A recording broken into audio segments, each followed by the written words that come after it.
Will still, he's doing some things. He's still limited, so I think he could be available, but I don't know if he's at quite full speed. So I'd count him out. DeMarlo looks like he's doing good. We'll kind of see as we move forward. He's done a lot more. The other guys are kind of playing a little bit like, Ed coming off his injury, he's kind of healthy, but Trey's kind of playing pretty good. So a little bit, when you've missed work, and it's not a mind game. Some of those other young guys are playing good at wide out, and again, Colin did a nice job inside for Will. I don't think Will's quite full speed. I don't think either one of them are true full speed. A lot of guys this time of year aren't, though. You got to fight through it.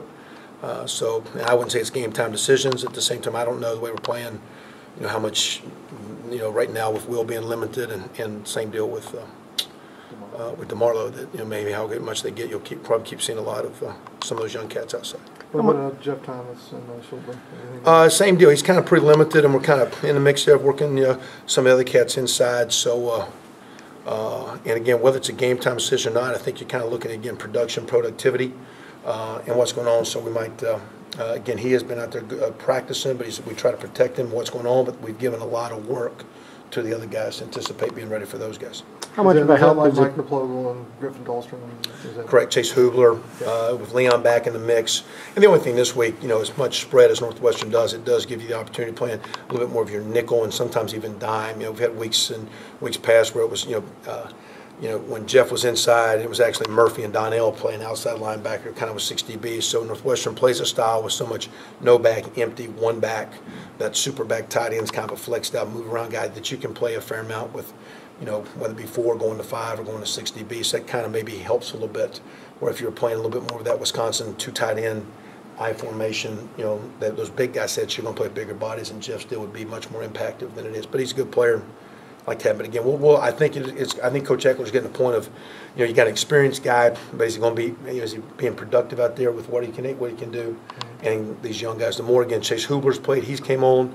I think the same thing we're thinking with Dahlstrom and Mike Replogle. The more the young guys have played, the better they've gotten. And if an old guy's not playing well, it's maybe throw the young guy in the mix. These guys will stress those backers out there with all the empty and motion and option that they do. How much does it help for this team just to be back home? Oh, I don't know. Our kids are practicing in a good way. We got to transfer some things into Saturdays. We got to get some stops. We got to not turn. We got to score when we get the opportunity to do such. And we'd like to. Again, we're talking about trying to be a team that starts to win games at home. We've only won 1 of 4. So again, to do things in our program, we've got to be a team that does want certain things, and we got to take advantage of playing at home. You're going to have to probably prepare for Persa and Coulter both anyway. It looks like Persa's going to play. He's been cleared to play this week. What does he bring to the table, and what have you seen on film from him? A Persa? Yeah. Well, I don't know compared to last year, because again, not seeing him live, not going back rehashing a lot of last year's stuff. I know he played extremely well last year, a lot of accolades, and having been through some times when some guys come back that you won't have good years that just didn't go their way sometimes, and it's no one's fault. But just with some circumstances, you appreciate the way he's battling and fighting to get healthy and stay out there. And it looks like just a tough guy and one of those winner types. So I know that's why they're internally they have a lot of respect for him. Looks like again he throws the ball very well. Can sling it around pretty good. At the same time, when he was healthy moving wise, he was a unique combination because he was one of the unique guys that had some decent mobility with really legitimate arm.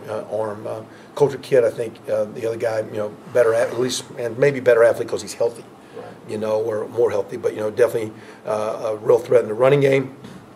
You've seen some running quarterbacks. I know they're sitting there looking at tape, kind of looking at their situations, how they want to take advantage of that with us.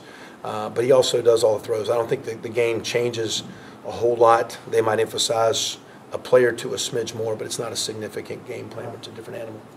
Talked about Colin. Do you think he's a better fit center or guard, or is it really not matter? Well, he's natural at center, and he handles it well. But he was one of the best 5s when we just got him on the field at guard. And that's actually the one position I halfway know because I played it. I don't think it's that big a deal. The guard gets a bigger animal and all the 4-man fronts in front of you, where the center's sometimes uncovered, but the center's got to handle the ball. So each one of them have their own individual stresses or advantages or disadvantages, but the job's kind of the same, and the work's the same, and mentally, I think if you know one, you should know the other, so it's kind of easy to interchange. But he did a really good job last week inside, and I would trust and expect him to play well this week.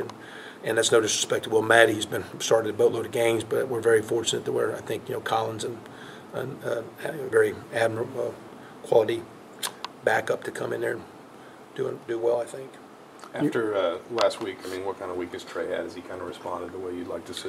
Yeah, I mean, shoot, he's having a lot of fun out there, and he's kind of got a lot of, I think he's kind of speaking up more. He likes to play. He's very competitive. So I think there's actually, he's got a little competition going on amongst himself and other guys, just making plays, making shots.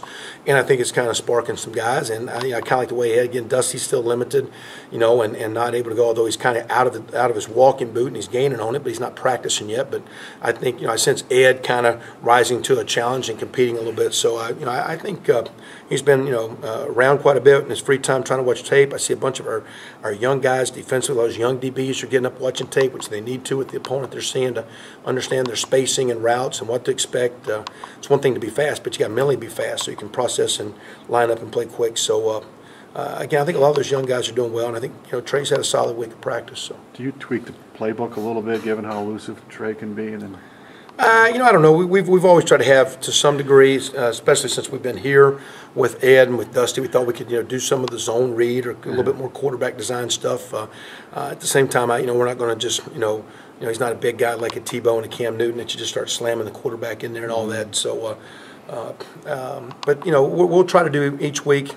Each week's always a little bit different because yes, you want to play to your player's strengths, blocking, and your skill set, and especially your quarterback. But you also got each week the defense is a little different in how to attack it and their strengths and weaknesses, their issues and blitzing and what they do. So sometimes the plays are different just because of the opponent as much as anything sometimes. How much, if at all, has the playbook opened up more for him in the last week because of what he did last weekend in Iowa, if it's opened up more? Nah, it's been, it's been for about 3 weeks pretty, first couple of weeks we said, hey, going into Ball State, Trey plays, here's a separate sheet of paper where basically there was just a bunch of whiteout where we just, it used to be whiteout, now it's, delete or whatever because it's on the computer, but we used to white it out. And so now it's just hit the box and delete the box. What's that stuff called, that green little box on the computer? Excel, yeah, the old Excel sheets. You used to white it out, and now you just go to Excel and you hit that little box and hit delete. So in the first week, he had a bunch of delete buttons as it went along, and then for about 3 weeks, there's not been a separate sheet. It's just been he's had the plan. So it's not been. I know you guys want to play optimally every week, and Indiana fans can watch a lot of games on television anyway, but do you attach any importance to the kind of performance you want to give at home and homecoming in front of the home folks? We've talked about it because again, we haven't, we came up on the short end, against Virginia, and hung in there against Penn State, and for the first half a little bit against Illinois, but couldn't get over the hump. And we've got to be a team, as all teams. There's very few programs are different. I mean, there's certain things that win games, turnovers, running the ball, being physical, having being clean in the kicking game. Penalties to some degree, but sometimes when you don't have penalties, a lot of teams don't have penalties are afraid to play hard. And like last week, we had some penalties, but at least except we had 2 perceived rest, at least we were aggressively trying to block and do something. I'd like to be a heck of a lot smarter, but there's some things that win. And when you're building pro, one thing all teams to be good, you got to win at home. It's always easier. I mean, everybody talks about the really good teams that struggle on the road. Well, everybody struggles on the road. And the deal is you got to always be good at home, and we're talking about that, but it still comes back down to executing. And if we go down like at Illinois and get the ball close and don't get it in, and we give up big plays and bust coverages and let them run down the field freely, no matter where you're home on the road. So key thing still is execution. But again, we've talked a lot about 2 games for the seniors here of the 4, 2 remaining home, and to try to have a good performance. And the best way I know to play well is to have a great week of practice, and I compliment our kids. I think we've had one of our best weeks. Okay, you guys good? Thanks. Appreciate it.